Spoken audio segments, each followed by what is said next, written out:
It's one of my favorite fighting games ever. One of my favorite. It's an amazing game. You played that game? However, Right, yeah. when bisexuals talk about erasure, we get so heated because it's prevalent in our own community. Like, Yes. I think anyone can say anything provided that they're not. Provided that they're having a discussion. It's impossible to follow that. But what? See, this is good acting. So I made him blush. Yeah, I'm at the place where if I'm watching a pornographic scene and a foot goes to a mouth, I have to start over. The whole thing's ruined.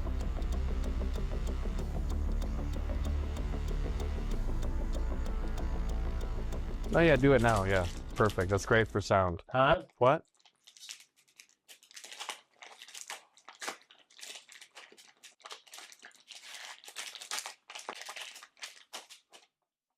You like stuff?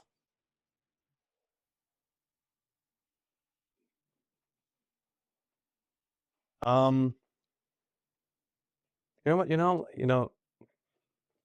Do you worry about microplastics? Not now. I do. Yeah. I do. Because I was like, Thanks. All right, we'll be right back. good, I'm gonna let you hang on it.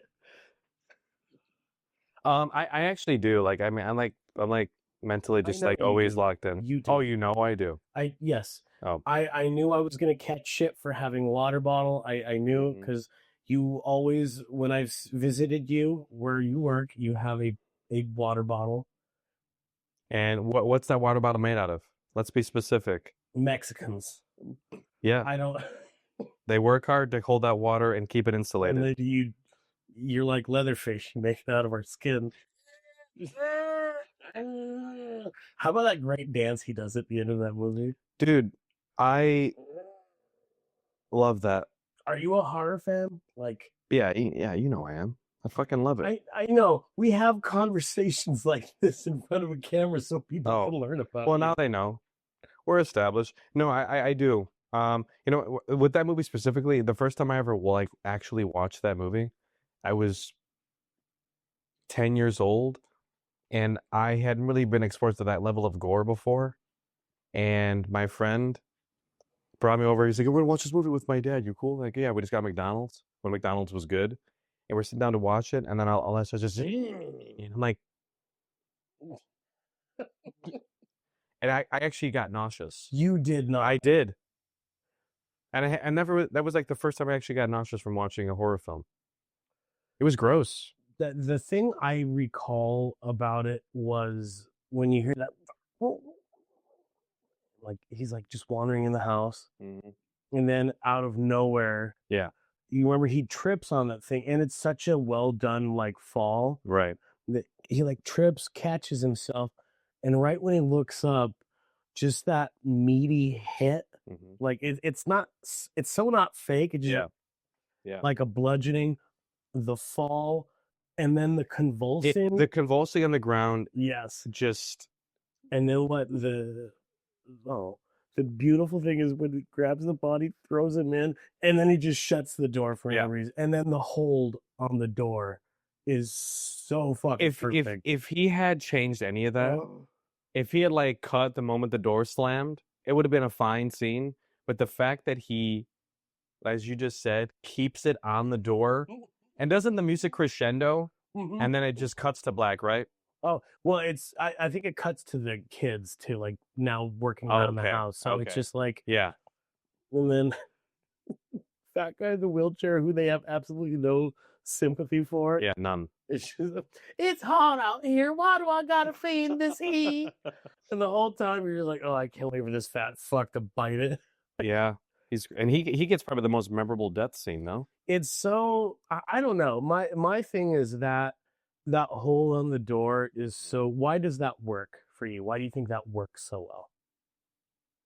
I think it's meant to be a directional choice that it's like it lets the audience just literally live in that moment a little bit longer because of how striking that is. If you just kind of cut to black and you stayed on black, I think it would have been more or less this. I shouldn't say the same, but it would have been different. But to hold on that door and sit in that moment, it also establishes like that door could open anytime, and like you're now, because I think the camera moves closer, right? I think it stays. I don't know if it moves in. I think it stays there. I think it's just meant to be like, it's just meant to make the audience even more uncomfortable. Like, you know, you just want to get out of here, but he's making you stay. Mhm. I think it's also like, what the fuck is going on the other side of that door? And that too, Because you like, can just hear like, yeah, sure. oh God, Yeah. but what is going? It's that like, remember that Roman Polanski thing where they were talking about in Rosemary's Baby? There is always these shots where like the camera is just showing a little bit of the hallway, and you can see people talking. Yeah. And it's just like a real little bit. And I think it was Polanski or somebody else was saying he loved watching that in the theater where it's just a little bit revealed and you see everybody in the audience like just leaning to that one side trying to see what it is. Yeah. That's the kind of shit that Yeah. I think horror films are so underappreciated. And you know what's funny is none of that would have worked, or at least not nearly as well, if it was shot digitally. It's because it's on film that it has that fucking, that just like that leathery quality to it. We wouldn't have had the leather of Leatherface had it been shot digitally, right? You think? I think it would not nearly have been as effective as I think any film, really. I don't know. Again, Really? I'm not. I get the love for film because it does make you. I just had a panic attack that wasn't even on. Even though I have Johnny right there, who would have been like, "Hey, wait, I can't hear you." Sorry. No, you're okay. Go on. This is so hard. I'm doing this for my immigration paper. There we go. Why do you like cups that big? It holds more liquid, Mm-hmm. less to like actually like, you know, put in a thing. Are you afraid that you won't have access to it? Is that a threat? No, not at all. Are you afraid that you won't have access to water? It's just a very Is that a threat? No, it was a question, and I just noticed it's a very. Sorry. Yeah, you broke the immersion now because like you moved it so easily. What were you gonna say? He wants to know if you have water anxiety. Yeah. You know, that's an actual thing. Like there are people that are actually allergic to water, right? That's a totally different thing. But I mean, that would give you anxiety, you know. This gives you anxiety. No, I mean, actually, well, the only anxiety that I have, I mean, we talked about this when we were fucking shooting that shit up in San Francisco. I do have a fear of open water. Like I can't be in it, especially if it's like I don't like going in the ocean. Did you almost drown yourself? If I can't see the bottom, I'm not going in it. Really? Nope, not going in the water.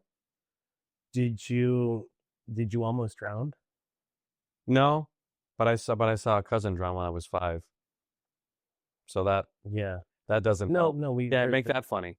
Okay, yeah. Oh, your life was a Phil Collins song. Poor you. No, I saw that, and also the movie Jaws really messed me up. Did it really? Yeah, I can't. It's because of that. Like if I can't see the bottom, I just my imagination runs wild that there's some mammalian creature with a huge maw about to just bite me. I'm being completely serious. I can't do it. Wow. Yeah.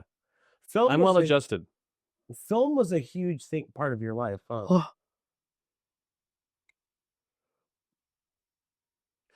Film was like a big part of your, because that's kind of how we became friends too. Is we actually quote things. Totally. Yeah. I mean that's like a second language. I mean, I do that with Johnny. I do that with all my close circle. If we make references to movies all the time, and even if like I don't even like remember the film that well, still like we'll be throwing out, you know, just references to them and all that. It's a practically second language. Yeah. From a lot of people, you know. Mm-hmm. Thanks for the help. I'm hearing you talk. Yeah. I wish I could hear you talk. Yeah. Okay. So Texas Chainsaw Massacre. What would you say is your top 5 horror films? Number 1 is Alien, without a doubt. Really? Yeah, why Alien? Without a doubt. Even I think it's a near perfect film. And perfectly paced. The fact that it was, you know, made with such, strung together artists that you would think, how could this work? I took a friend to see who had never seen it before, and he thought it dragged. How old is this person? He was younger, but There you go. Yeah. But could it have been a half hour less? You can make the case that the as some have argued, the tacked on ending of Ripley battling the alien and pushing it out the thing was kind of like an added thing. So would you say I just won this argument then? No, because I think that moment was needed because it's purposeful, because it is literally it's a purposeful anticlimactic ending that's meant to be like, oh, we can relax, it's over. No, it's not. It's great. And it's done so well. And it's not done with like all these, yes, the probably the worst SFX of the entire, or the worst FX of the entire movie probably at that point, when the alien's just like kind of like floating in space and he crashes against the thing. It's clearly like some sort of like, foam suit that just rubbers against the thing. Isn't that point where he's like standing straight up and he's like, yeah, I think so. Yeah. That effect didn't hold up as well, but everything else, like, I mean, the alien, the actual chest burster still works. I get so still looks incredible. Jealous. Like, I was jealous of this friend. I was like, they're all sitting there eating, and I was literally like, I'm so jealous that you get to see this in theater. And he's like, will you stop talking? I'm like, sorry. Yeah. No, I mean, because it's so like, what in the fuck is happening? Yeah. And the fact that, like, in the 70s, you could get an actor like John Hurt, who was the Elephant Man. Like, they did that to the Elephant Man. He wasn't even in the movie yet. It's so wrong. The movie hadn't even come out yet. Yeah, he was like, just great. And I mean, you had, think about it, you had John Hurt, who played him. You had Donald Pleasance, who's Dr. Loomis in Halloween. Right. You had Gregory Peck, who was the father of the Antichrist in The Omen. Oh, you're talking about just movies in general. I thought you meant, was Gregory Peck was an alien? Hey, Scout? He just... I think it's an egg. Better pick it up and carry it home. The egg's next to him. He's like in a faux courtroom. Well, some of y'all think this egg should be open. Not me. Not I.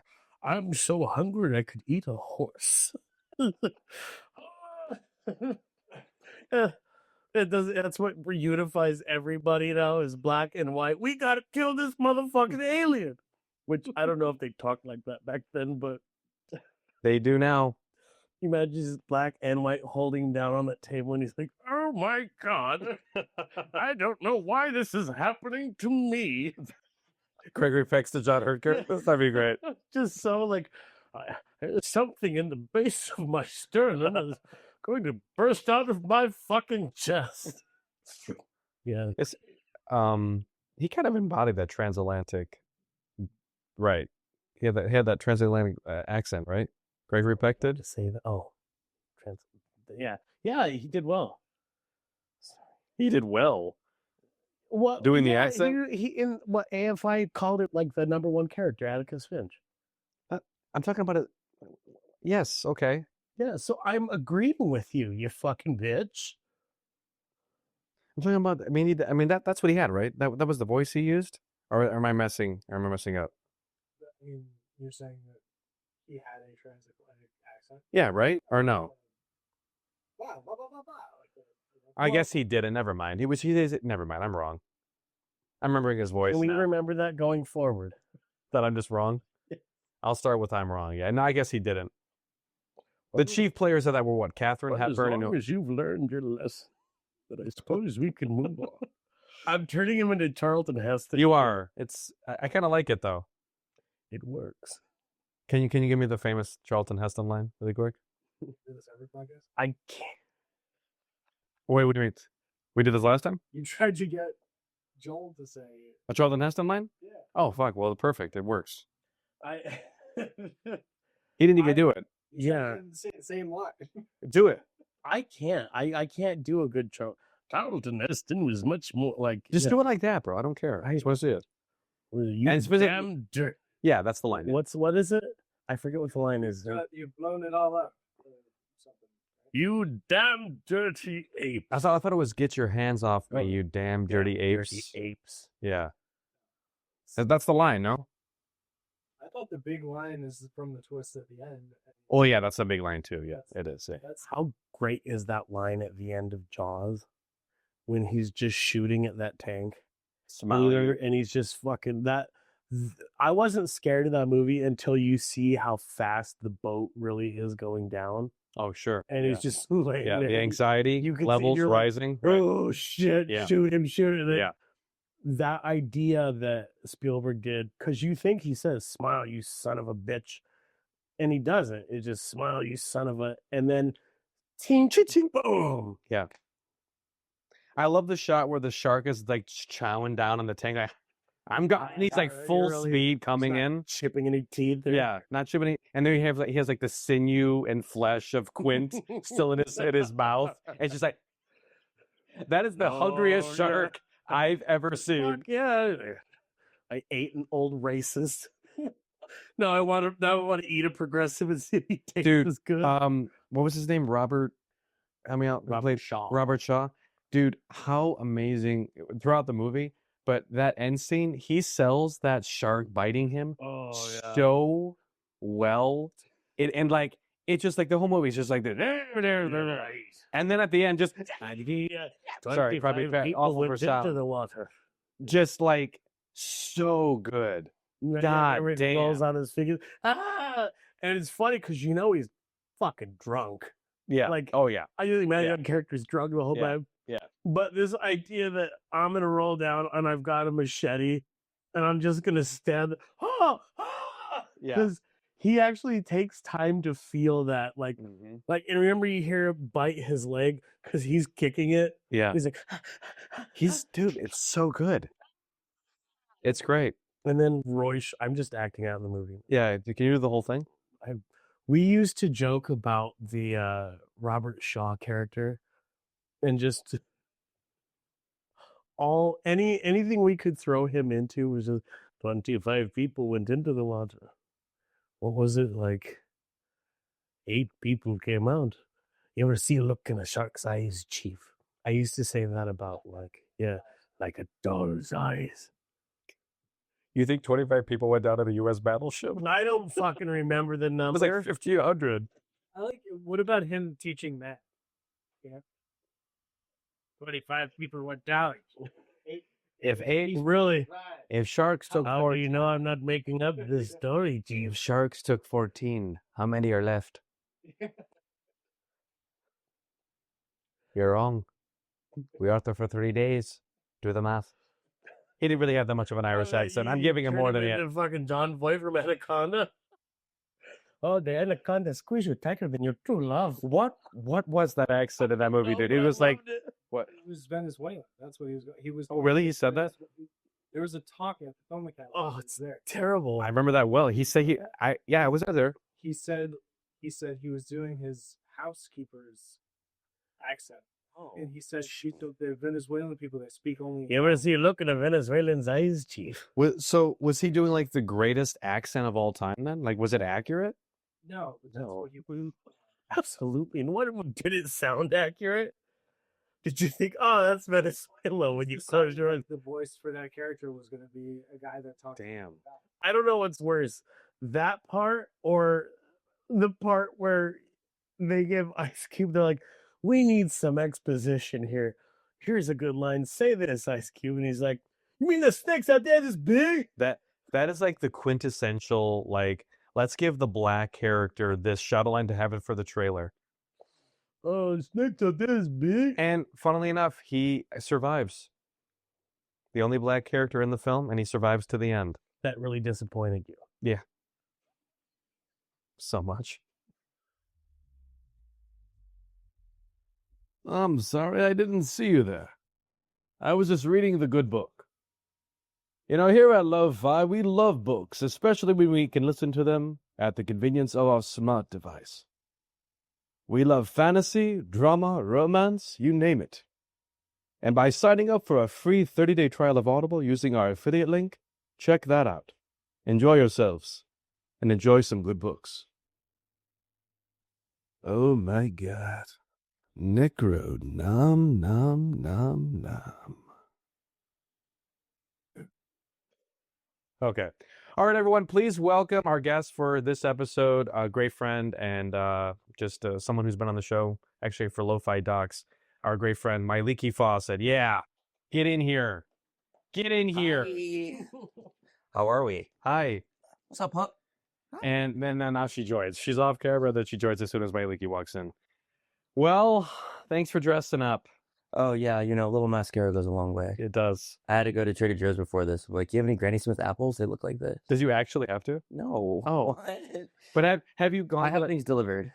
Okay. Have you gone to like a grocery store like this? All the time. I go everywhere like this. Oh, okay. The CVS next to my house knows me only as this. Really? Yeah. Okay. And they're all super supportive, which is dope. What has been like the most positive like reception you've had like at a public place dressed as like all this done? I would say what's been shocking is the people that I think are gonna have like be really intense about it are the sweetest. So it can be like 4 or 5 super buff looking like guys outside of like a 7-Eleven. It's like 3 a.m. and I'm like, oh no. And they're like, hey, and I'm like, what's up? And they're like, you look dope as fuck. I'm like, oh, thanks, homie. Oh God, I'm my mama. And then they're like, yeah. Then we have a knife fight. Exactly. Fully choreographed. They'd actually strap to each other's arm and do that. Oh, so you got it. You saw the footage. No, I love the bedazzled rubber duckies Thanks. I with actually spikes and shit. made them last night. Shit. Yeah. So, did you ever watch the cartoon Doug? Yeah. Yeah. Did you ever watch Doug? So this is my. Oh no, she fell up. This is my take on Roger Klotz. This is her now. The villain. Oh shit. Yeah. Yeah. So He had orange hair, right? orange hair, green skin. Fuck. It's all coming to me. Yeah. Or you could say if you're more of a Street Fighter fan, this is Blanca now. Blanca. I fucking Yeah. love Blanca. Fun fact. Did you know a little fun fact about Blanca? That Jason Momoa is gonna play her. That's awesome. Yes, that's true. But who was the what was the name that it was going to be? His name wasn't originally Blanca. They really? switched it. I think it was supposed to be. Help me out, Johnny. You know this, right? There was a character that he was given that name, and they switched it. And then right before they released it, I think in America they switched to where Blanca had that name, but I think he was going to have like a different name. But it was one Now of I the main need to characters. know which character because I'm a big Street Fighter fan. Can you get on that, please? Yeah, absolutely. Get it together. I'm gonna guess that's Liam is gonna be my guess. I think it was M. Bison, actually. What? I That swear to doesn't make God. any sense. It was something that ridiculous. And they were like, yeah, this doesn't really work. And then they switched it. Are you a big Street Fighter fan? Mortal Kombat was the game that got me into video games. Okay. Oh wow. But then, and that just kind of, it was my gateway drug. Do you play a lot of fighting games? Not nearly as much as I used to. That's like the only game I play now, and that's not often, but that's the only version of a game I'll play. It's like Mortal Kombat, Tekken. I don't know if you've ever played. Oh, I love Soul Calibur. Have you ever played Bloody Roar? Yeah, dude. Have we not talked about that? It's one of my favorite fighting games ever. One of my favorite. It's an fighting amazing games of game. all You played that game? times. Have you heard about that game? No, So, Bloody Roar, you like start out as a human. You're fighting your opponent, and then if you charge up your power, you turn into your like animal side, like half man, half animal. So there's like Alice the rabbit, Leo the lion, Hugo the wolf. It's so sick. Like, it's super damn dope. It was like what was that one show? I think it was on Nickelodeon. Animorphs? Yes. It was like Animorphs, Oh but my like gosh, okay. even better. Yeah, way Stunning. better. And my favorite thing to do in that game, without a doubt, there's no close second. You would like when you could transform and you could do it at whim. As you had a charge bar. Once it was fully charged, and you could transform. If your opponent ran at you to do a combo, if you transform, it would fly them back. Yeah. Remember that? Fly them back into like the perimeter wall. It was a transformation counter. There you go. It was so shit. fucking cool. And go ahead. Go ahead. No. Guess who my favorite character was. You know me well. Guess who it was. I don't know. That's tough. The mole. Yep. Whoa! Wow. The mole. Wow, that was 20 of those very- characters. oh my The mole. All right, that does show that I do know you. Yeah, you do know me really well. That was actually, If this was the dating game, we would have fucking been that actually made me instantly. sweat that I was that on that. Like, Yeah. How? What? Okay. What? Because I know nothing about this. What screamed mole to him? Honestly, like I went through 4 of the characters before You're that. such an asshole. I went through 4 of the characters before that, and then landed, and I was like, well, because it's kind of sneaky and it's close to the ground. No, it just has some of the most. He got it right. It has some of the most badass attacks. There's a lot of like basically tornadoes of claws that are really It's cool. the fastest one. Period. And I like, besides Alice, who was like fucking jumping up like this. Big Alice fan. I forget what was his name. Ooh, The mole. oh, I don't remember. It was something. It wasn't a normal name. And I liked him because he was fast, and also I loved his hold. He would, because he had these big, like, mole claws. He would stab the guy, and then they'd be like, there'd be like an exclamation point, I think, and he would pull it out, and then they'd be like blood, and they'd be like, it was just, I loved the dude. He was so fucking cool to me. I do not think you're gonna be able to return the favor, Okay, but I want you to guess my favorite character. okay, that is good. Okay, I'm gonna just cycle through what I remember of the character. Okay, I'll give you Roster. a little bit of help. I'll just say this is before Okay, I was the most queer, and it was before I did drag. So okay, like, well that helps. that'll help you a little bit. Well, it wouldn't be Alice because you already mentioned her, and I think it was obviously one of the girls, right? I'm trying to- Obviously. This is very difficult. She just got you Yeah, She did. right like, as a gate. boom, one guess. What sucks is I don't really remember many of the girls. I don't. I'm trying to think. Oh, wait. All right. 5, 4, 3. I don't fucking 2. remember. I don't Yeah, remember. Also, first off, I just gave you all these hints. That is before I was super queer or did drag. So no, it wasn't any of the girls. at Oh, it was long. It wasn't long. It wasn't long? No, Damn, I do. He was love the Long. tiger. He was Long the tiger's really dope. It was Hugo the wolf. wolf for sure. Yeah, Okay, big, that big makes fan sense. of the wolf, dude. He's great. Amazing. He was great. Did you? I thought you would have liked Long more than Hugo. Nah. I know nothing. Tell me the traits of wolf. What do you mean? I know nothing about what you. What I couldn't tell. That character turned into a wolf, and it just looked like a giant fucking werewolf, and it would do spiral, like a lot of tornado attacks. It was very quick. I don't know. There was just really big wolves at this great. point in my childhood. It was great. It's so much more threatening than a mole. Wait till you see that mole, though. Like, All right. yeah, the thoughts came out to here. It was intense. He was like like 4'11", just like this little fucking Tasmanian devil. Did you play Killer Instinct ever?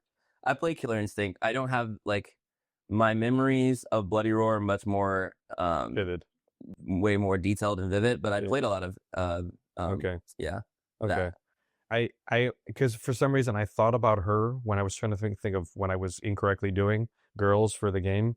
Remember Jade? Of course. And she would transform into like a cheetah. Yeah.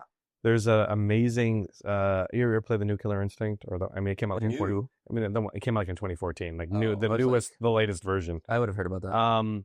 There was an amazing combo My people didn't that tell she me. did. She did in the older ones too, but it was just obviously a lot more updated. But she has this amazing combo where she's like, her trademark cartwheel kicks. You do them 3 times, and then she transforms into her cheetah, and she just what? And she does a shadow cheetah, a shadow cat. I didn't know cheetahs sound like rabid cats. Maybe the loud fan might be able to generate that. I love those games so much. What's your favorite Tekken character? Jing Xiaoyu. You like how I fucking let that I out? was gonna say you're proud of that pronunciation too. Yeah. I wasn't racist at all the way I said it. No, you did it. So my favorite girl character in that is Julia. Okay.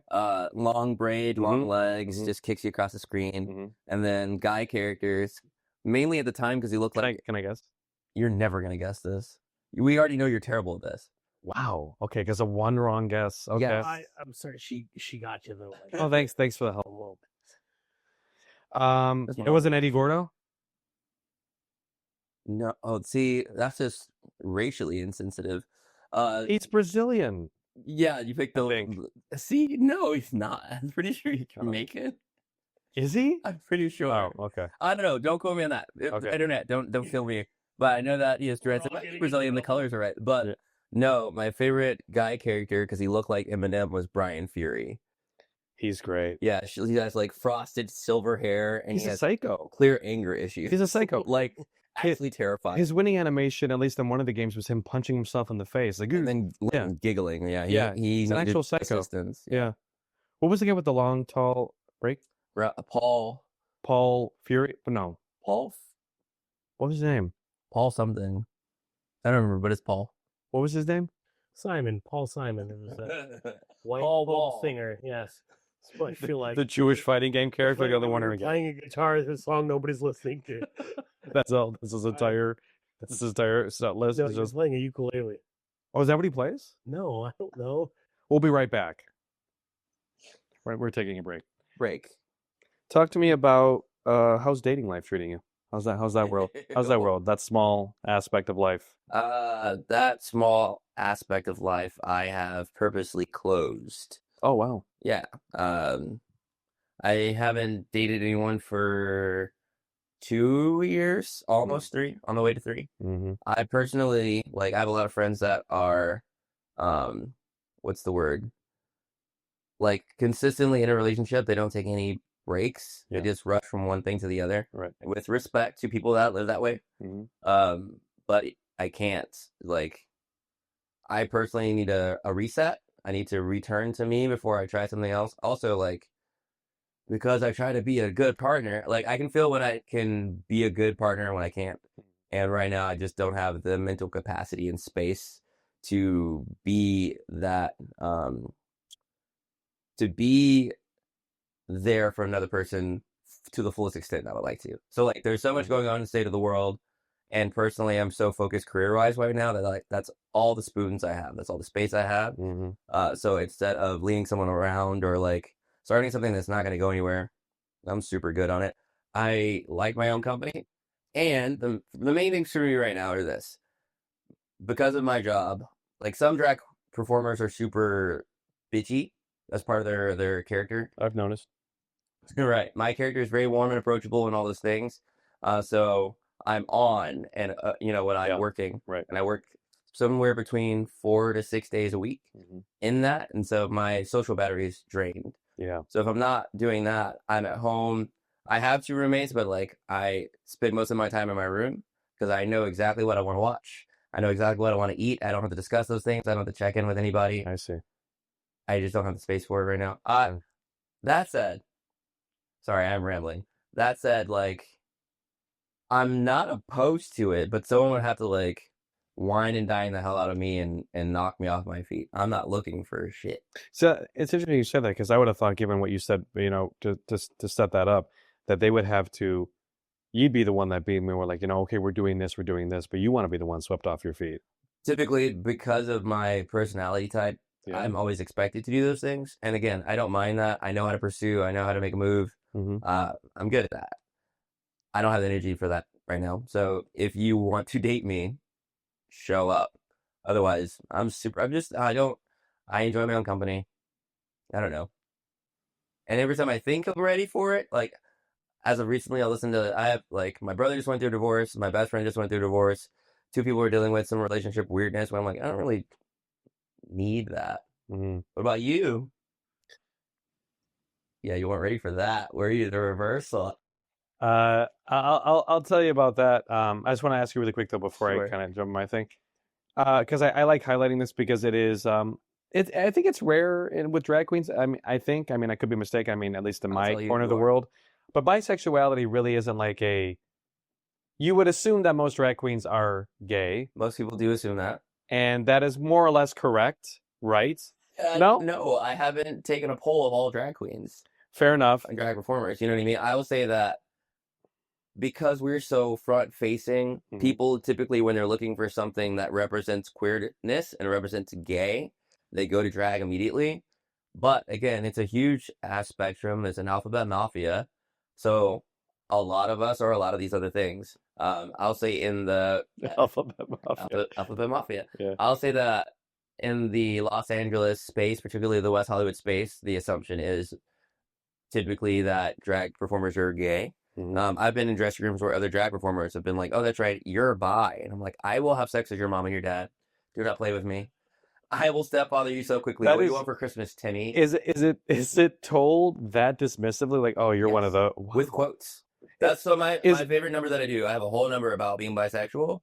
I made it because of that, like so that I could put it in these spaces and be like, I'm also here. That is really like it's something that you and I have spoken about personally, but also I think should be like reminded of people because it is so funny to me that a minority, in this case LGBT people, Yeah.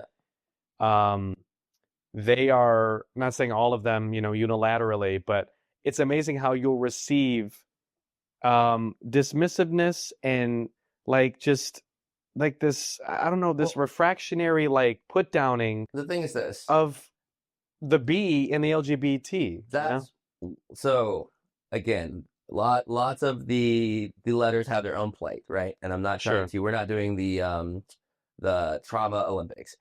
However, when bisexuals talk about erasure, we get so heated because it's prevalent in our own community. Like, and on the straight side, we don't exist. It's not real, particularly bisexual men. And on the queer side, they don't believe it. And then on the queer side, also, if you are a bisexual woman and you are dating or married to a man, people assume you're not bisexual. And I was like, just because I, have sealed the deal here, does not negate my identity. So we get super heated about it because it's prevalent on both sides of the coin. And then that old canard that that people will routinely of all different stripes will throw out. Well, like if a guy now has relationships with men and women, oh, that just means they're really gay. Yeah, they're either gay or confused, or it's a stepping stone to it. Yeah, it's just they're transitioning to what they are, which is homosexual. Which is funny to me because for me personally, to spill some tea, I had sex with men before I had sex with women. And growing up in the South, when I did, it wasn't really talked about. So I literally grew up being like, am I gay? Like trying to figure that out, but still knowing that I thought girls were attractive. And then I had sex with my first woman and I was like, no, not gay. This is also awesome. Yeah.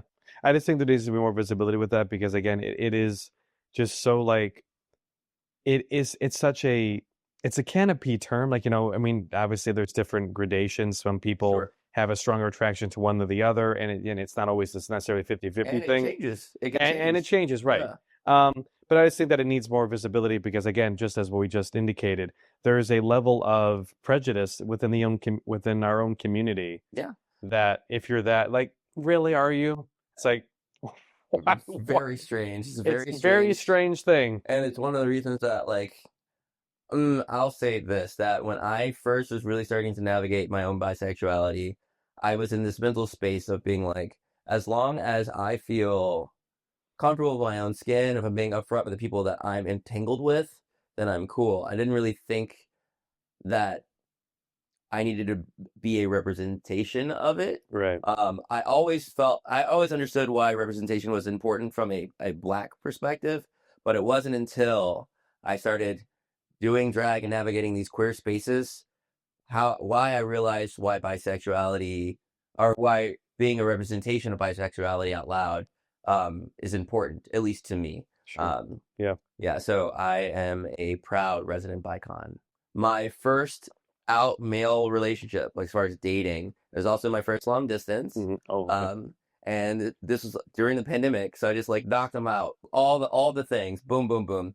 But they lived in New York, I lived in LA, and so like there was all these things trying to figure out travel hassle, and we ended up the first time we really got to spend time together was at my best friend's wedding in my favorite place on the planet, which is Hawaii. And I like foot most of the cost for the hotel, all these things, and took them. There's a lot of things that went wrong with that. But one of the things that happened was we were at a big swap meet that everyone likes to go to, especially if you want to get trinkets for your friends. It's like in a football stadium, so it's huge. And so we were going through that, and towards the end of that excursion, he's like, "I got to tell you something." I'm like, "Okay," and he goes, "I actually am leaving a day earlier," and so that meant that he was actually leaving the next morning, and he'd known that all week and hadn't told me. Um, so I know what that feels like, and I personally, it has helped me double down on direct communication. Like, I was already pro it before that relationship, but there were so many gray areas in that, and it left me twiddling my thumbs and like spiraling mentally Sure. because there was so much unknown. So in my relationship since then, and that is my romantic relationships, my familial, my friendship relationships, I'm very direct. Not to a point of rudeness, but where there's no gray area, or at least where if there's a follow-up question, you know where to head. Because I don't believe in making people feel that way. If you don't want to spend the time there, or you cannot spend the time there, let someone know, as opposed to Don't do all that. it's Don't. unnecessarily. It causes that. Obviously, they don't care about this, or even if it occurs to them at all. The amount of, as you indicated just a little bit ago, the amount of psychological damage that it does. Yeah. Where there's no timeline on it. Like, you could roll through that and go through that hell for like 3 weeks, and then that shit could just pop up again a year later. And what I don't understand, what drives me crazy, is that a lot of times when people do this, they think they're trying to like be less harmful. Yeah. I'm like, they're doing more damage. That doesn't make, yeah, I talk to friends all the time. They're like, yeah, I'm not really feeling it. I'm like, let that person know that now. Like, they'll be like, I'm just going to wait a few weeks. I'm like, why? You already know you're not about it. Let them know now, because a few more weeks, they're going to feel more strongly about you, and it's going to be harder for them to heal. It's insane. Like, again, just a couple of details of just mine, just to throw out there. This person had made it quite clear what they wanted to do in every single way. Yeah. To the point where they were like, yeah, when I get to the airport, when you pick me up, which I did, he's like, I'm going to be doing a sexual act in the car with you. Right. Because I cannot wait. And we had gotten tested. Yeah, we did all this stuff to pure set the scene. manipulation. And then this person has the audacity to tell me, I don't like rushing into things. That's a manipulative mofo. People like that, I honestly think, who knows what it ultimately was, but I honestly think that this person thinks that they're doing the nice thing by doing it in this really fucked up way that only would have happened had I brought up the conversation, because I obviously would not have communicated this to me. But what's really messed up is like, bro, you're doing all these things, and then if you're having second thoughts, bro, that's fine. But this weird tap dance, this weird like whatever, I think it's high time for things like this, because I dislike when people get away with things like this. I really do. If that's not already kind of coming out, people like who do things like that, they should get punched in the face. That, like, just clean their clock one time. I think we'll stop seeing people do stuff like that, at least as often. I will say as often, but people are going to do it. I've just had this conversation with a friend of mine yesterday, with respect to everyone that is here, that I think that cisgendered white men, particularly straight men, should be told to their face more to shut the fuck up. Like, I don't think they get told that enough. Shut the fuck up, Johnny. Hey, Johnny, shut the fuck up.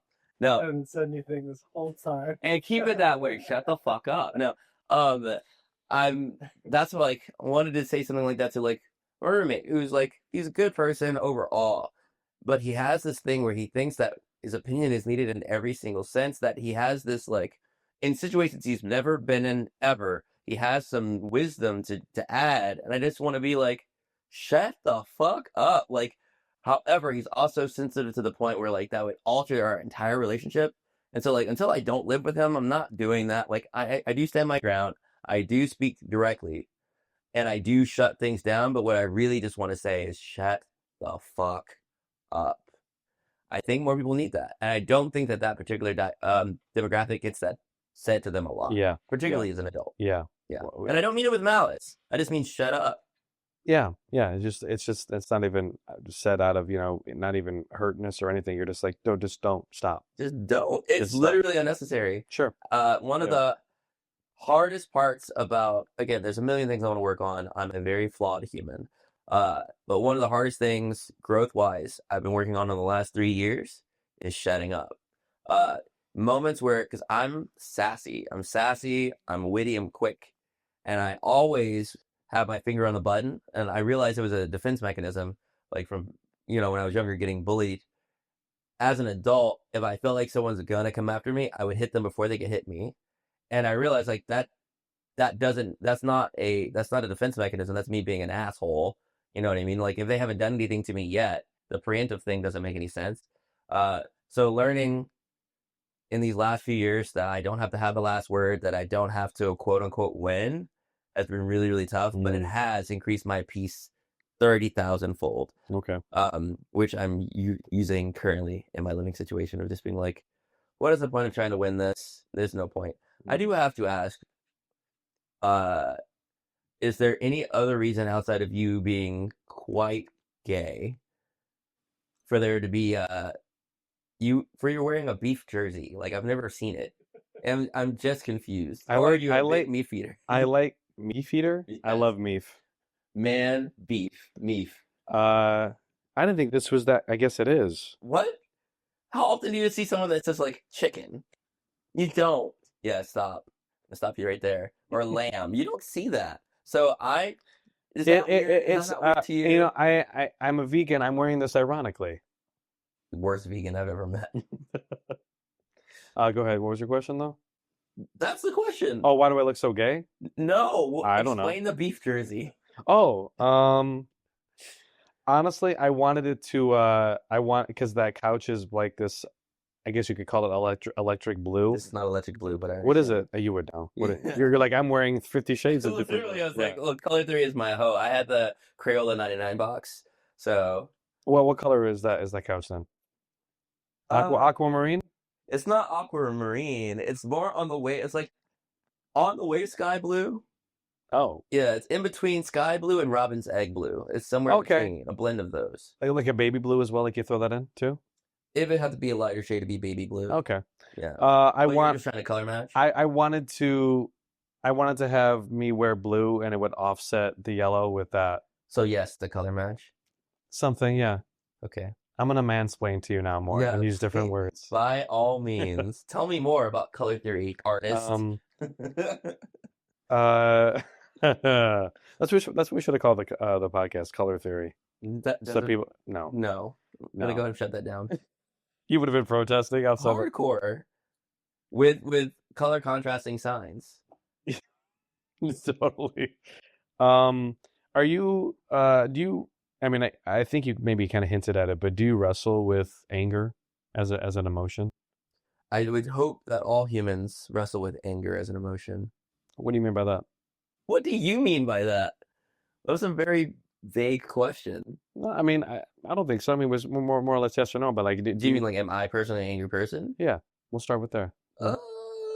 No. I would not say that I'm I wouldn't say I'm an angry person. I do experience anger as humans do, but I was more of a crybaby as a kid. Mm-hmm. And that led to me being a bit of a what's it called? Doormat as an adult for quite a bit until I realized that like, all right, back at that point, I really didn't enjoy not being liked. So I would go out of my way with everyone in my world to try to make sure they liked me. And there was a few situations where no matter what I did, people didn't like me anyway. So I was like, oh, if that doesn't matter, I'm doing way too much. And that, I had people at the time start helping me. Like sometimes people are just going to not like you. And that sometimes has nothing to do with you. So once I got past that, I wouldn't say I'm angry. I just take very little shit. I just don't, part of it was growing up closeted in the South. Part of it was being an entertainer in general and then becoming a drag entertainer, especially in big city spaces. You have to protect yourself. And one of the best ways to do that is to kind of have your guard up, have armor. I know how to utilize my anger. I've never really thought about that. So like something I like to say a lot is that spite fuels me. So I guess in that way I do diffuse my anger through my creativity a lot. So I'll give you an example. I won a drag competition, as you know. That's how I started. And after I won, so many people were like, you're so weird and interesting. You'd be great downtown. And I really don't like being told what to do. And I literally said to them, I was like, well, now I'm a West Hollywood girl. And here I am 5 years later, a name there because I don't like being told what to do. My drag name is made out of spite. Someone told me to go one direction.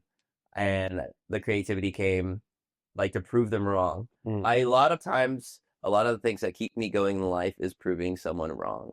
So the best thing you can do for me is to tell me I can't, or to tell me that I won't, because then I can and I will. That's a major motivator for you.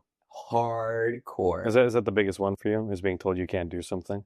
No, I have a really nice internal drive, but so nothing stokes that fire like a good dose of can't. Or, again, like being told to do. And that goes to every area of my life. I'll give you an example. When I was in college, this is before I had dreads. My hair was pretty short and I was letting it grow just because I didn't care. I was in an island. I went to college in Hawaii.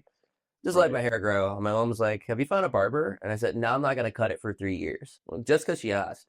Just a simple question. Legitimately, just because she asked. So there are certain times when she's a big fan of my drag and stuff like that. She's trying to get me to explore something else. And I'm like, you got to stop pushing it.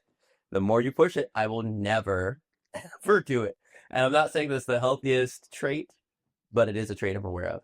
Okay. Would you say you're angry? Yeah. Yeah, but not Not watchless angry? I inherited genetically like a lot of like an anger gene for Okay. sure. Like my father's a very angry person. At least he was. He softened over the decades and all that. But I think there's a genetic component that I inherited from him, which caused me, a lot of, unnecessary hardship that if I had handled it differently, I could have, sailed through something a little more easily, or at least that arrived at a conclusion without having to go through all those, all that ups and downs. But I think I've come a long way in not tapping into that very powerful emotion all the time, because it is, I think, my biggest pool of emotionality that I can tap into. But anger is also the easiest one to tap into. I was just going to say, I was like, that's one of the reasons that so many of us deal with that, is that it's the easiest to access. You know what I mean? Yeah. And it's one of those things that feels really good. It feels really, really good to lean into anger. I think maybe not like of all of the emotions, but I think of like the chief core emotions that humans possess. I think anger, aside from its, accessibility, which I do think is the easiest, I think it's the one that, as you just said, feels the best in the moment, but then has the worst aftertaste, if you will. Yeah, the conscience. Yeah.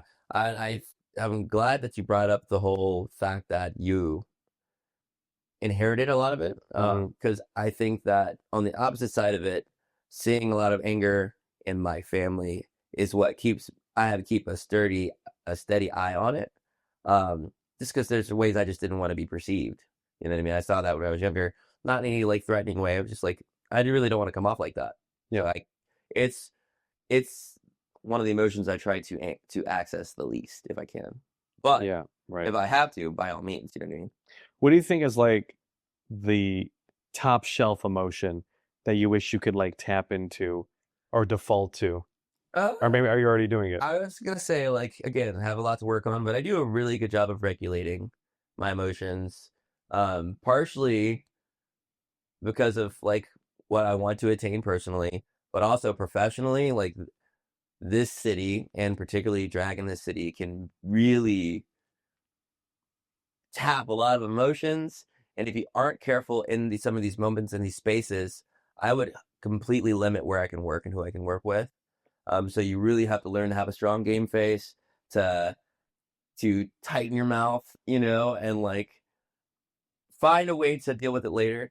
But the emotion that I enjoy tapping into the most is probably, I don't know if it's technically an emotion, but joy and humor. Joy through humor is where I like to live. Is particularly the lens I like to use for my art, because through humor and joy, like you can still impart knowledge, you can still highlight truth, you can still shine a light on atrocity, but it always doesn't have to have a bitter taste in the mouth, So like I've done a few gigs where they're like, we really want this to be informative. We want people to come out with some knowledge, and everyone gets very straight-laced and very stern.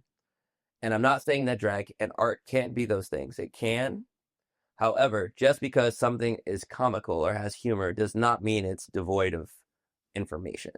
So that's where I like to live, and that's what I like to lean into. Sure. Yeah. And I mean, I think much like the the art form itself of comedy, like what and whatever, like representation of that, whether it be in film or stand up and all that.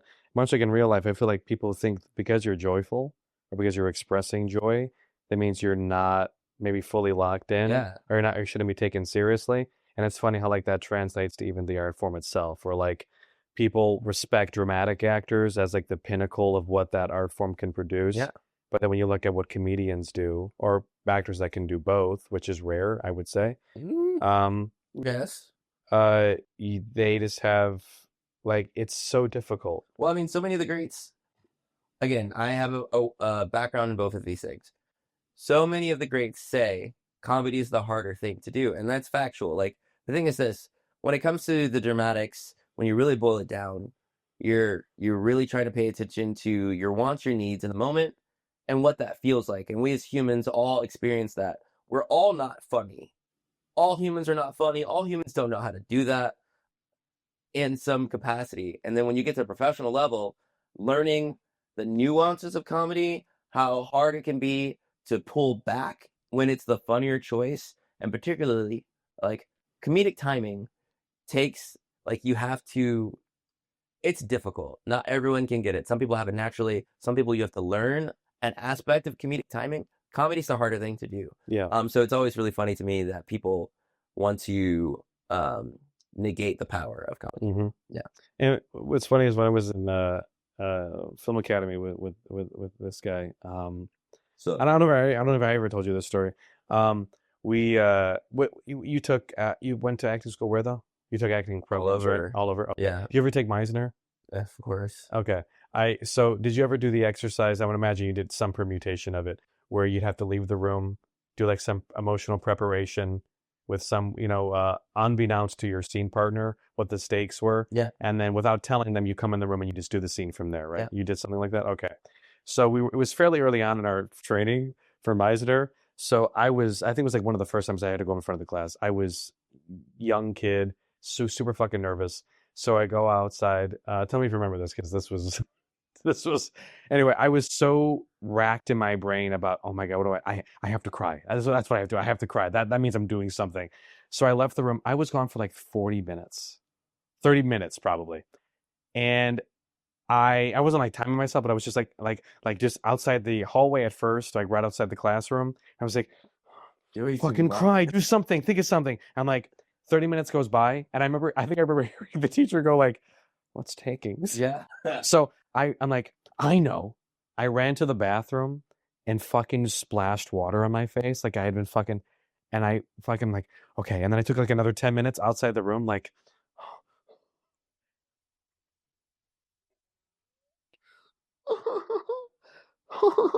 I looked at the teacher. He was like, it's like, you were gone. Just in one look, I got, you were gone 40 minutes, and this is what you're fucking bringing back. He stopped the scene after barely, I think, a few minutes. Yeah. And was like, okay. Do you remember any of that? No. Did you like have like moments like that where you're like, you were so like, I have to make this work, and you were just making ridiculous decisions like that? Were you scared? Pretty weird choices, like, because it would be like you have to have some ailment or something. Yeah. Yeah. Like, all right, I drank like cold medicine or something. So what, to feel drowsy? Come in, yeah, and then I'd come in and be like falling asleep trying to do the scene, and then he is the like, what, and I said what I was doing, and then he was like, well, if it prevents you from doing this, Right. then that's not who I. That's not acting. Yeah, No. Yeah. Well, Did you We ever? actually take cold? Oh, okay. That was my. I thought you actually had. I do like the specificity of it, though. I thought you were like Specificity doing. was great.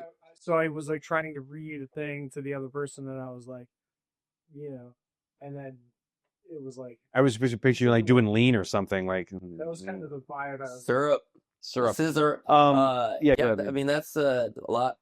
Happens a lot with people that are on the younger side or like new to acting. You want to indicate. So like, if there's tears on my face, then I'm upset. It's like, no, like, that's not necessarily, one, how you feel, but two, whatever the character is, how the character might relay that emotion. one of the best moments and like acting moments I ever had that happened super organically. I went to audition for a short film about two brothers, and where the younger brother ended up getting shot like in the moment and dies like in the middle of this field. And I don't really have the ability to cry on cue. It's not a skill I have. I respect people that have it, but it creeps me out. Like it's something really strange to me, but I think it's really cool. But I'm going to this audition and I'm like, dang, it'd be so good if I could cry. I don't think I'm gonna be able to cry, but if I could cry. And like right before I went in, there was a message in my group chat from my family just saying, letting me know that my brother was on the plane. It was actually the day he was getting deployed to Afghanistan, and I was able to tap into that and like Damn. immediately it's like, Sure. but that was happenstance that he happened to be being deployed the day I auditioned for this brother, die moment. Wow. Yeah, So that was cool. Yeah, you tapped into that. I think one of the greatest things I ever saw. I went to the film academy, and You then don't have to brag. We can just have a conversation. and then I went to this other thing, and it was at this other program that I was in. I saw one of the greatest things I ever saw, where I saw a teacher. I've seen this multiple times, like with different things, but like this just wowed me.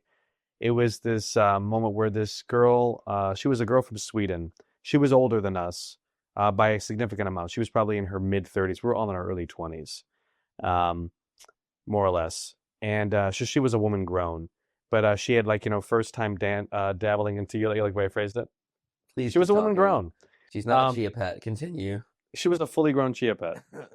And coming here as an ESL, student and all that, like she had all these things that that were working against her, but like she was really, anyway, just really so brave for her to do all that. But she was struggling with this scene, and she really hadn't like opened up yet in class because she was, all this was new to her, and she was struggling with the setup that she had, and the teacher stopped it after they were like struggling to try to make the scene work. And he just started talking to her for like a couple minutes. And she was like, yeah, but like, I just like these circumstances that I have, like, I mean, I'm not really blah, blah, blah. And he's like, well, what if they were real? And just that one sentence after like talking to her, it just kind of like, it just sunk, and you saw her face change, and she had the emotional, like they continued the scene. She like blasted the person with like this. She was like, it was like you couldn't stop it. It was like a moment in anime where like the person like who is like a complete loser and just wasn't working. Something happened, like some sort of life experience or something that just whatever. They just become like the chosen one all of a sudden. That's the power of a good teacher, Really, really is. But yeah, like it was so much emotion, they had to stop. They're like, okay, it's too much now. Yeah. You have to control it. But it was like it was the gauge of you, especially when you don't know how to control that. Like sure. Once the floodgates are open, that's why there's certain in acting classes in on set. There's certain parameters that are put into place to protect everyone on an emotional sense, because some things when you unlock them, it's hard to put them back in the box. It's you have to be really careful when you're going with material that can be that emotionally charged. Yeah.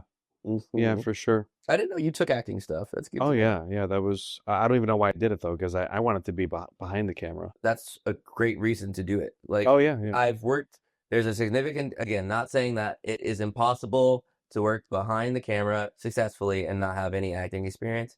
However, when it comes to interacting with actors, having some sort of understanding of in front of the camera definitely helps. It doesn't hurt. Yeah, absolutely. Yeah. And I only did it, and there was sort of that reasoning. Chiefly was because it was cheaper. The program was cheaper to be an acting program than the directing one.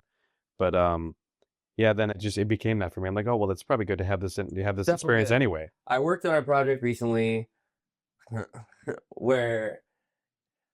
Okay, you can say yes. We brought you to the woods. No, it's not. Oh. No, I've repressed that. I have a story to tell you in a second, by the way. Oh God, many people have heard that story though. I will tell you that. Oh, so you tarnished our name throughout town. Yeah, and I showed them your faces. But they do know the tale. But I worked on something recently, and you could tell that they hadn't really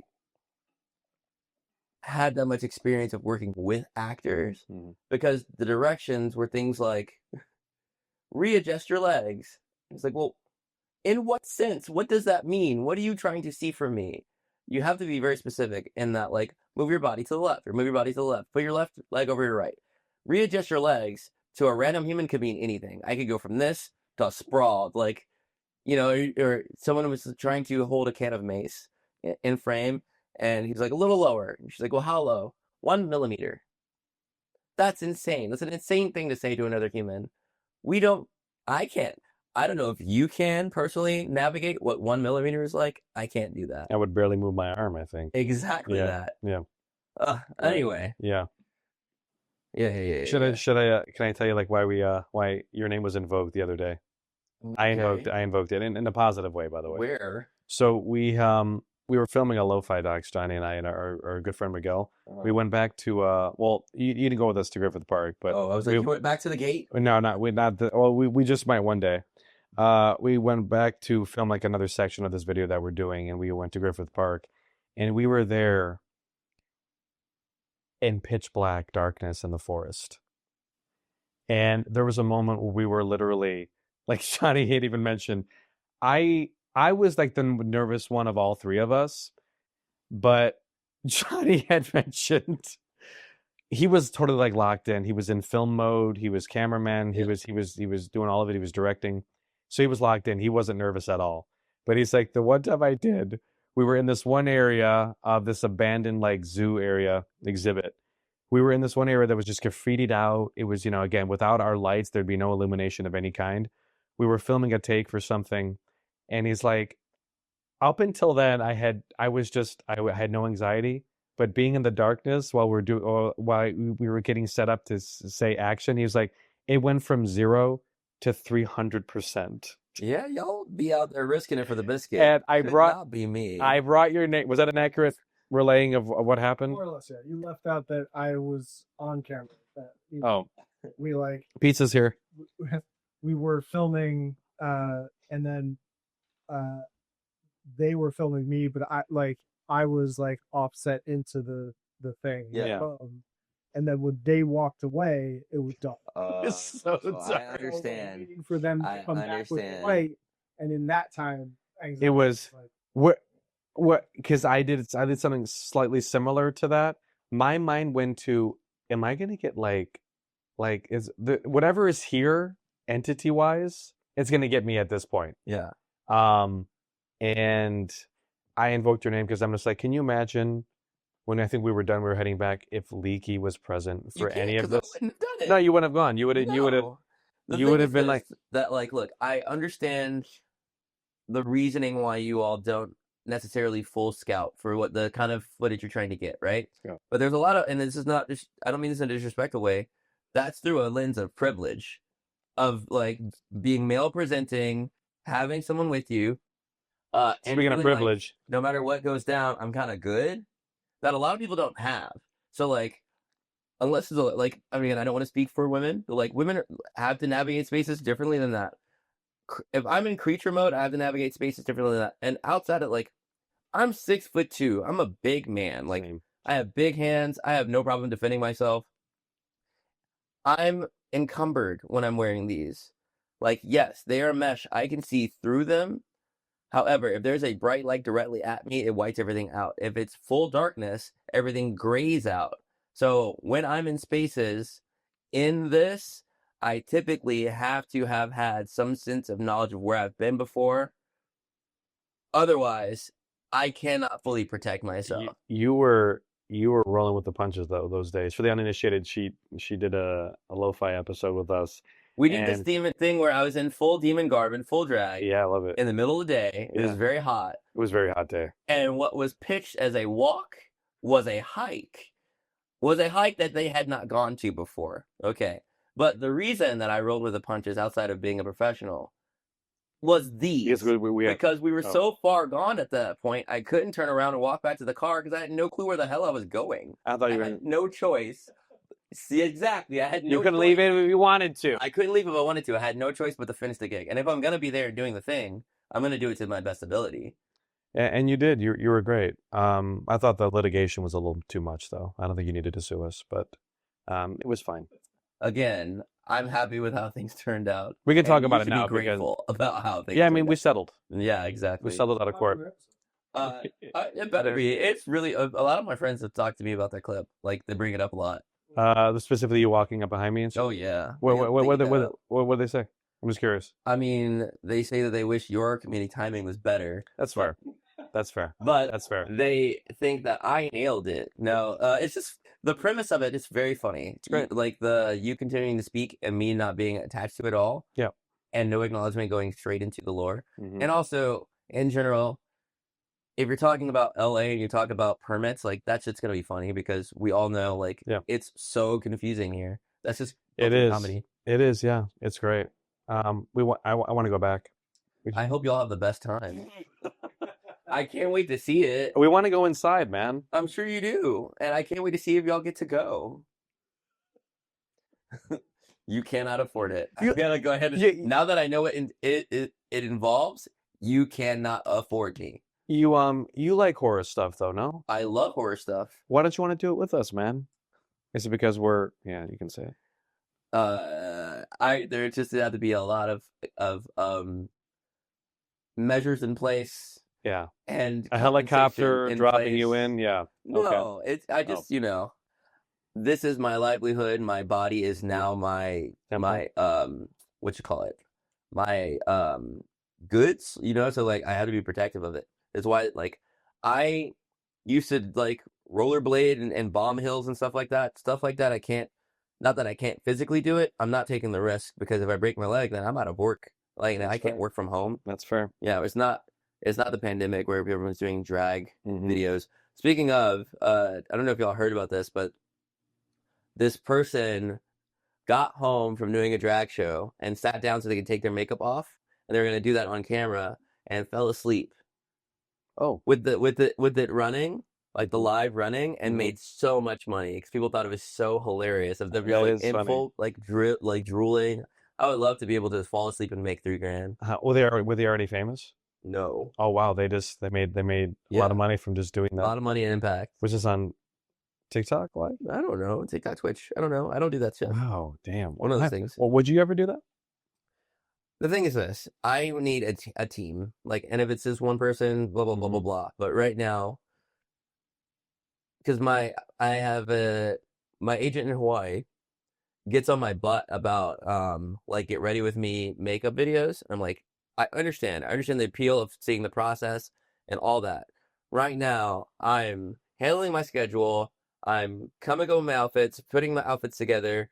I'm getting myself booked. Yeah. I'm keeping myself timely. Like, I also am in charge of getting myself to and from the gig. Like, I'm doing 5 different things. I can't, for the life of me right now, find the time to start earlier to set up a camera. And check it while I'm doing this stuff. It's a lot. I don't have the mental space for it. Like, I mean, I have to do everything around here. I mean, someone has to do it for me. Yeah. What do you fucking do all day, bud? I don't do any. Do you own the camera? You just own it? Yeah. Good God. I mean, if it wasn't for me, it'd just be the L of that sign. Just kidding. I believe in your talent. Yes. Yeah. So like, yeah, go ahead. I'm down to work in those spaces. I do think that I have something to offer those spaces. Like, I just got my first PR box, makeup box, which I've been wanting for a long time. Sure. Yeah. Where different brands will send you a product they want you to use, and that's the exchange. You get the product, and then they get the promotion. So I just got my first box, started messing around. So the videos will be coming out soon. So I would love to do more of that. But that, like, again, I'm still not quite. How do I put this? Getting up and being like, I'm doing this so that I get this product. What I've been doing is like, oh, I have 5 gigs this week. That means 3 of these gigs, I'm going to use this product, and then I'll have the time to record. You know what I mean? Like, it's all about the planning. Fair enough. Yeah. Okay. Aha. He couldn't grab that phone. You want to know why? Because NordVPN protected me. That's right. NordVPN provides you safety and security on any smart device you have, including your phone. And by using our affiliate link in the description of this video, you can sign up with NordVPN today, including NordPass, which also protects your passwords. So give that a look, won't you? Now back to the lo-fi episode. Don't touch my phone. NordPass. No. We can't. I want to talk about that. Oh, yeah, by all means. Can we, without necessarily saying the word. The P word? P word? What's the P word? Oh, which word? The carrot. The word? FA word. Oh yeah, okay. We can't say it. Yeah, like I mean, who does? I mean, tell me, like, do you have like okay, I'll just state my case, and then we can go from there. I think anyone can say anything, provided that they're not provided that they're having a discussion. Ew. Contact. I disagree with you completely. Okay. Well, I will that's end fair. up That's fighting fair. several people, and That's I fair. hope you. Are you feeling charged to say some words today? Because I will fight you in That's your fair. apartment. I think context always matters, and I think that always should be taken into account. But that's me. I think that's you being devil's advocate and a. No, that's actually what I feel. I understand what you're saying. Yeah. I'm saying that is the devil's advocate space. Mm-hmm. No, there are some words that are for some people, and there are some words that are not to touch your tongue unless you are ready to get touched with a cinder block. Fair enough. Yeah. Hey, does that include the FA word? When it comes to straight people, yes. Unless if it's in a script, that's different. Okay. Outside of that, I don't see why you need to say that word. Okay. So under no context. What context would there be? Well, think of one. I don't think there should be. You gave one just now. You said like provided if it's in a script, that works. That's it. For me, if you are acting and the character is called to say that, that's the only reason you should say the F word. Okay. Yeah. What about you? Let's throw it over to George from Iowa. Oh yeah, right. Wait. Particular comedians, if they land the plane. Oh, okay. If you land the plane and there's a reasoning for it, sure. If it's just for shock value, like shock lord, nah, miss me with that. That's fair. Apologies. No. That's why we talk. Of course, I would be a hypocrite to say that. Yeah, I can't defend bad comedy, but I can defend the right to say whatever that you want to say. Yeah. Like I said, that so much good comedy. It's Patrice O'Neal's bit. Good comedy and bad comedy does come from the same place. Yeah. So in order to find what the joke is, you have to do that. Like, you know, I'll say this. Yeah. I agree with your freedom to say it. I double down on the consequences of you saying. I'm not saying anyone can't say anything. By all means, freedom of speech. But be prepared. I do believe in consequences. Period. Okay. Part of that comes from, again, coming from a Black Southern place where words are weaponized. There are certain things that have been reclaimed, and I'm a big fan of reclamation. Like, I actually was never, like, the F word was a trigger word for me for a very long time into adulthood. It wasn't until later into the drag space and being around people that have reclaimed it, being like, oh, I understand the power in that now. But there's still some trigger words, like, if you just want to pop off and say it, you can, and I will pop off and pop you in the mouth. Okay. Like, when I'm mentioning names, like I'll just keep it centered on the FA word. Like, I have a friend, like he's straight, and like I say the word rather liberally, especially amongst my friends. You? I think that's really not anything that's too shocking. And when I remember when I was saying it somewhat recently, he was like, "Man, I wish I could say that word. I hate that you get to say it." I'm like, I think you can say it. And he's like, "Are you sure?" I'm like, "Bro, yeah. I mean, I know you're not being you're not singing out of malice, but that's me. Like, I mean, you know what I'm saying? Yeah, by all means." Again, to each their own, Charlize Theron, all those things. Yeah. Thank you. I love that one. Things like that. There is the potential of you harming another human by proxy. Sure. In that he might take this clearance you've given him now and go to all these other spaces and say some shit he shouldn't be saying. With the license of like, well, my gay friend let me say. And I'm coming from a place of like, I, in middle school, let a certain white person say the N-word.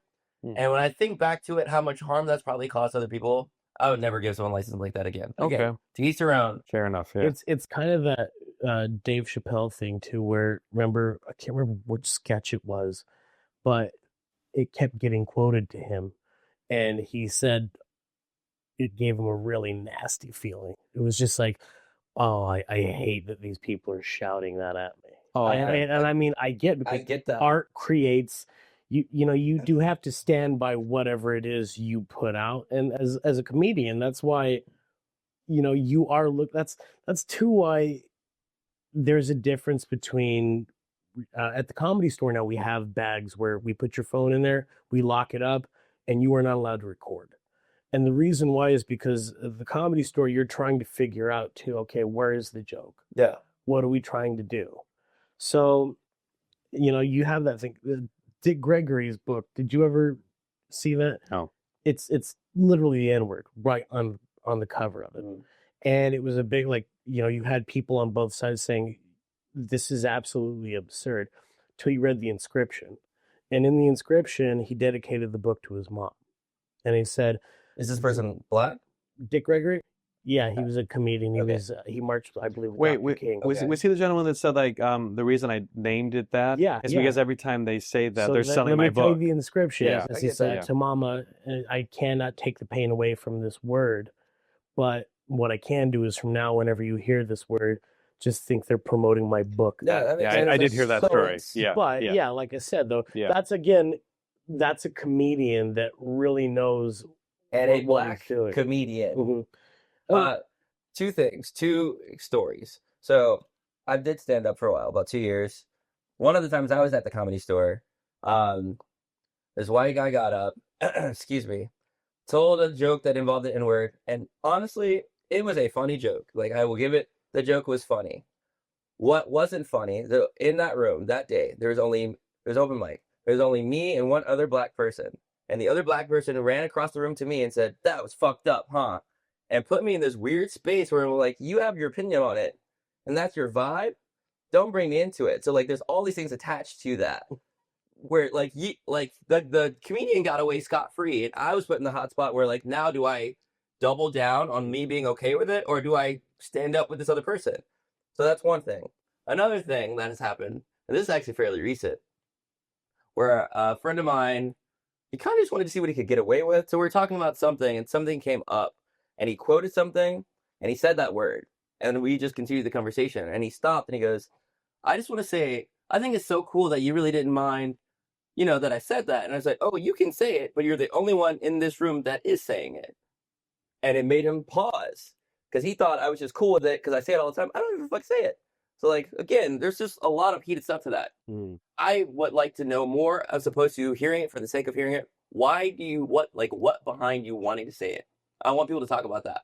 I would give more people clearance if they could defend it. If they could defend why they need to say it and feel this need, you might get a pass. I think that's fair. And like I said, for me, it's always been about, it's always been the assessment of the joke. Because like I said, I don't care what anyone says. And again, an open mic too is, God bless you for fucking sitting there and hearing it. I would have been like, yeah, because open mics are notorious for trying to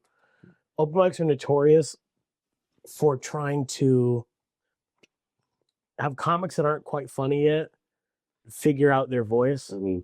And a lot of it's just fucking wrong, and you're just like, it's not funny yet. Like, I get what you're going for, but you're not shocking. Exactly, you're not, the shock value doesn't work. But in the same breath too, I've heard white comics use words. I've heard Mexican comics, black comics. Again, for me, it has always been about what is it that you're going for, and if it's comedy, like I said, I'm fine with. But take for instance Michael Richards. That wasn't comedy. No, it was clearly not. Yeah, when he had his fucking crash out in the Laugh Factory. Do you remember that? No, I don't know. Oh, yeah, he played Kramer, Seinfeld. Yeah, called Kramer. Yeah, no, that was just racism. Absolutely. Yeah. It was just like, wow. So anyways, let me get off my soapbox here. No, That's it. It's pro comedy. Pro box. Yeah. Yeah. But, Got him. no, I noticed you were writing a lot of words down in a book. Do you do that often or no? I just have a whole list of things. I want to say this. Things that I can't say. Yeah. Yeah. I mean, to me, everything that you said that makes sense to me. I think that's well articulated. I think about this topic when it does come up, and I really try to unpack it in my mind mentally about I mean, for me, the reason I say that context has importance is because, again, I think just saying a word, I think, is well enough fine, provided that why are you saying it? If you're just saying it just to say it, obviously I think that's just incredibly shorthanded of you, to say the least. But then just to like talk about language and the lexicon that we have and just the power of language, I think just talking about words and all that, I think is completely fine, provided that you are actually genuinely exploring it. But I think someone just getting up in front of a room full of people, or someone making a film, or someone having a comedy set where they think that it's funny just to curse, to use racial slurs, and just say it, you're just like, that's just lazy, and you're... Exactly. go My ahead. thing with this, if you're trying to talk about having discussion to talk about lexicon and language, Yeah. there is the ability. We're doing it right now. We are, yeah. We have talked about the F word and the N word without saying it once, and no one here is confused. Yeah. So it's possible. Again, that's why when I say why, I want to why do you have to say it? Like, if someone can defend that, cool. Can I give my one thing why I think so? I think it's because like I feel like we give more power to the word by not just saying the word. I think I disagree with that. Okay, that's fair. Yeah. I just feel like just talking as we are, I think just if we were to say any of this, whatever we wanted to say, I think that's fine. But obviously, like, there's limitations on that, because even if we were to do that and you were comfortable, all of us were comfortable, the platform they put it on, they wouldn't be comfortable with it. Why do you disagree? Disagree with what? With what he said. Because I've had that word, let's just use the N-word, weaponized against me. I know how it has made me feel. I know how it has ruined my day. I know how I've been in Hawaii, 5,000 miles away from my southern upbringing, have and not really thought about racism in that way. Like, there's racism in Hawaii, but it's a different feel. Literally, I can tell you the exact fucking moment. Like, it was during college. I was the assistant to a wedding planner. So I'm setting up this wedding. I'm getting chairs in and out of a van. This car drives past me and just shouts the N-word real loud. And I haven't heard that in 5 years. And it shook my system. I started sweating. I couldn't focus. I had to take a second from work and settle down. It is a weapon. So that's why I will say I disagree. Like, yes, I understand to some it is just a word.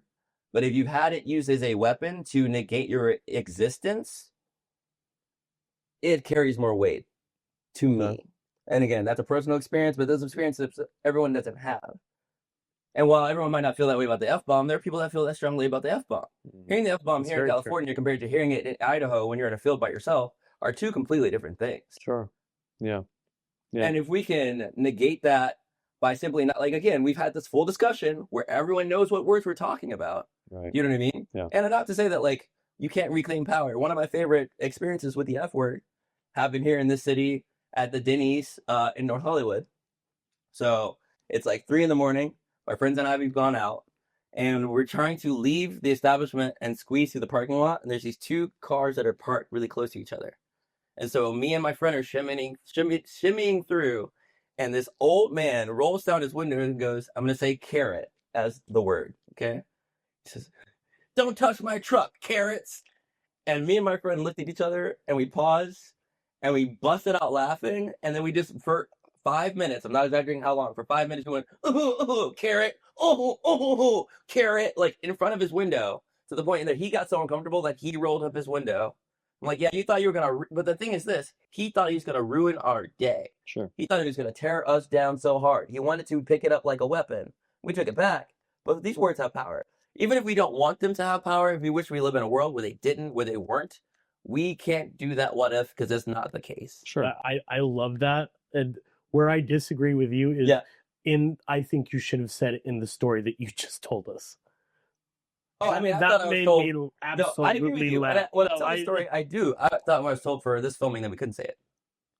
Yeah, just for... We're like, Yeah, but yeah, sorry. Every time I tell that story, trust and believe, I repeat it, because this old man getting that uncomfortable with something you try to slap me against the face with is hilarious. Absolutely. In front of Denny's at 3 a.m.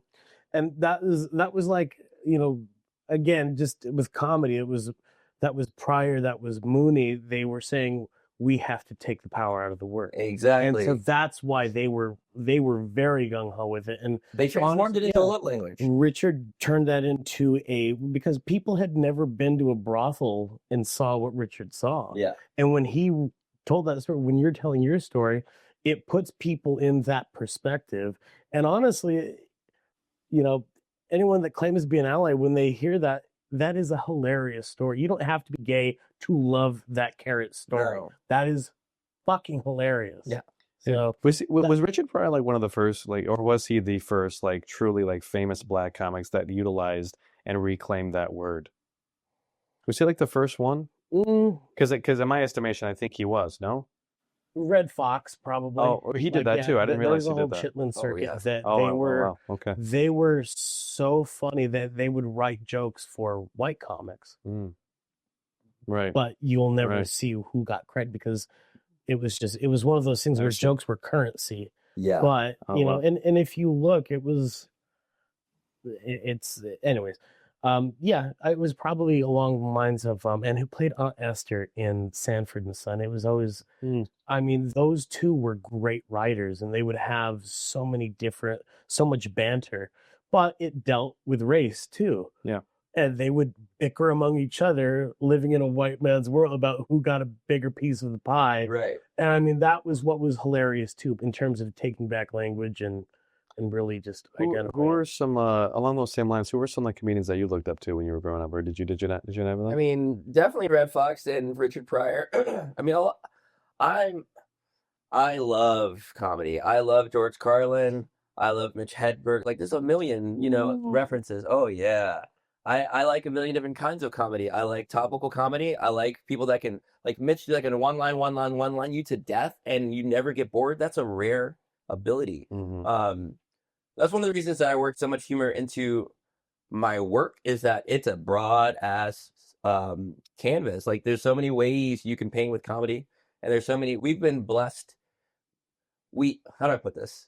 We're blessed with some of these heavy hitters that came before us. I still think that I still really enjoy going back and watching Whoopi stand up. Whoopi is a powerful and like a trailblazer when she was on Broadway, yeah. Her Broadway show? Yeah, a Broadway show and all of her stuff. She worked out at the Comedy Store. That was for Mike Nichols too. Oh wow. Yeah, okay. he directed that. How long have you done comedy? I am. What month? In April, it'll be 13 years. Wow, a teenager worth of comedy. You're a beast. It's been a while, so but yeah, that's why too. It's like especially Whoopi. You know what's funny is Whoopi's one woman show wasn't actually considered stand up at the time. Yeah, it was just really fucking good, and no one really knew what to do with it. It was a series of characters she was doing, right? Yeah, because I remember watching from it, her I can't remember neighborhood the whole too, thing that she had seen. Uh-huh. Because what was amazing was Mitzi Shore had seen her and said, "Oh my God, you have to do it at the Star. It's so good," and she gave her a spot to do it. And then Mike Nichols would come in, and Mike Nichols was Broadway. He was, the king of Broadway. And also, he was a huge director. And when he saw what Whoopi was doing, he was like, "This is a star. This voice is so unique." So okay, I have to admit too. So been a big Whoopi fan forever. Part of that is because my mom looks a lot like Whoopi Goldberg. Oh, like a lot. Really? I'm talking a lot. Like, she has very faint eyebrows. She looks like she has no eyebrows. So like, when I was little, and I went from looking at my mother to seeing this person on camera, I was like, oh, I'm obsessed with this human. You know what I mean? And I lucked out that they're super talented. But even if they had been trash, I would be the biggest Whoopi fan. I'm like, because it was like imprinted. I imprinted on Whoopi. I did. Okay. Well, just fill us in on like what you're working on and what are you excited about? Well, may I, before we do that? By all means. So you're talking about Broadway, and this is gonna sound strange, but like, I want to go to dreams. So yesterday, something happened to me that has only happened twice in my life. I returned to a dream that I had before. Sure. So I had a dream the night before where I was debuting on Broadway, but I was ill prepared, and so like I spent the entire time trying to cover my ass, and I didn't know the stuff I was supposed to know. In real life, I made a dinner for me and my roommate, ate the dinner, and passed out again, and went back to that dream. Like, went back to that dream. I was still on Broadway, and I learned to cover myself more. but this is only the third time in my life I've ever returned to a dream. Have you ever returned to a dream? I have. Yeah? I have. Have you? I don't think I have. It's such a surreal feeling. It is. Especially great. with anxiety like that. Yeah. That's I don't know. Well, it started like the initial. I realized where I was. I was like, "Oh, this is that thing again." Then I got excited because I had the reps from the first time through. So I was like, "Oh, I know how to navigate this better the second time." The like I said, it's only happened 2 or 3 times. The only other time I really remember, which I'm proud of, because again, it was like middle school, but it was a sex dream, and I returned to finish that job, and that was like nice. Like as a middle schooler, I'm like, "Yeah, finish the job." So it's surreal. I don't know. I just had it happen in forever, but that happened to me yesterday.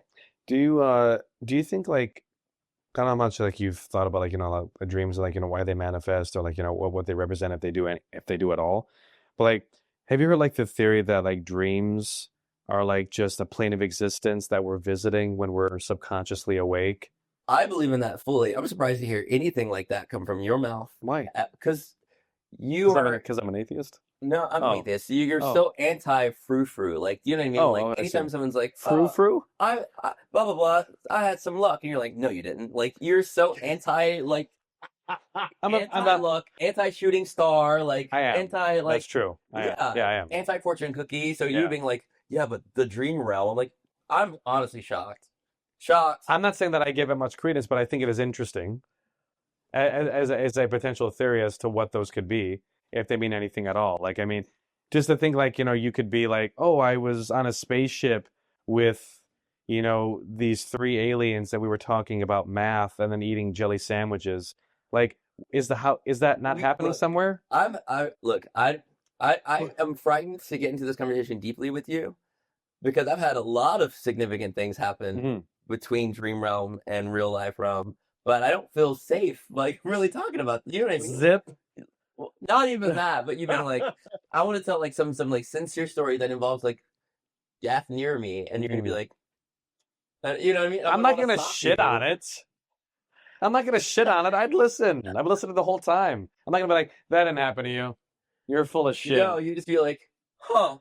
Anyway, how'd you feel with Super Bowl? And I'm not doing that. One day we'll have that conversation. I don't know if it'll be on camera, but Fair enough. I'm very shocked to hear you mention anything between dream and reality realms. That floored me. Let's go to George in Wisconsin. George, you're on air. Why isn't the fat one wearing makeup? What? I don't know. Where'd you get that beef jersey? How do I get one of those? Take off your socks. Oh, always that. It's always okay. While we're there on that, I will say I'm not here to king shame anyone. I'm not here to king shame you, bud. But anyone that has a foot fetish, I just don't get it. I don't get it at all. I'm at the place where if I'm watching a pornographic scene and a foot goes to a mouth, I have to start over. The whole thing's ruined. I'm like, I mean, nah, you lost. Is that the one that you're lost on? I mean, there's a lot of things that are not my king. Okay, but that's fair the enough. like. I'm also not like we're not gonna get that deep into that. But Let's go to the compilation. literally that. But as soon as that approaches this, I'm like, no. I just don't. We put them through too much. You know, do too much. You know what's funny is I agree with you because I have very few that I if any at all. But I have to say, some of those feet look pretty good sometimes. We just Pretty learned good. something today, didn't we? Thank you for coming out. I'm here and I support you. Beef will do that to you. I If you guess get Some soon little enough. piggies have gone to the market then. Look at this. See what you heard? Because he came clean on accident. He's like, and not even that many. I mean, not if they have it all. Like, yeah, Yeah. you done suck some toes. Even the tone I don't know. changed. Maybe I have, yeah. There's no maybe. If there's a maybe, then Um, it's a yes. It's impossible to follow that. But Wait, are you what are I made him blush. see? This is good acting. So I made him blush. This is good. Yeah. What are you working on? What can we see you doing next? I mean, I am a full-time drag performer, Mhm. so you can catch me on the streets of West Hollywood every weekend, What's your- every Friday and Saturday. What's your handle? Give me your handle. My handle on Instagram and on TikTok is 2leaky Fawcett. So the number 2 LEAKY Just look up 2leak and she'll show up. She's We'll black. put it in the description of the video. Great. You be fucking like if they hopefully they'll bring back Sesame Street. I'd fucking love to see you on Sesame Sesame Street's Street. not over. What Oh. news do you read? I don't read. Yeah, YouTube picked up Sesame Street, so Sesame Street continues. Oh, did it? And has a Right bigger on. market now than ever did. Hell yeah, awesome. Yeah, You should be on that show. I would love to be on Sesame Street. Sesame Street raised me. That and Wishbone, and Wishbone. also which Artemis reminds me of Wishbone in so many ways behaviorally, but also Reading Rainbow. Yeah. Love Reading Rainbow with Phil What? No. Moore. No? No. What's his name? LeVar Burton. LeVar Burton. Good lord. I know. Phil Moore. I saw the connection, but good God, you're just naming black people. You know Phil Moore. You know what Phil Moore? With Uncle Phil. I'll have to fix this later. Well, I swear, Uncle Phil is actually hilarious. Thank you. You looked at me like I did something wrong. Yeah, when he's the one just randomly naming black people. It was good to have you here, Ben. We'll see you guys in the next one. Can I do one thing? Yeah. Eric Roach a comedy. Oh yeah, do it. Yeah. They don't. Holy shit. They don't All care. right, if you want to watch comedy, fuck. Don't watch this show. Yeah, apparently I just hold this end of the fucking couch down. Chopped liver right here. This dude likes beef. Ding. That's it. You're not gonna plug Lo-Fi Docs? No. Okay. It's on the thing.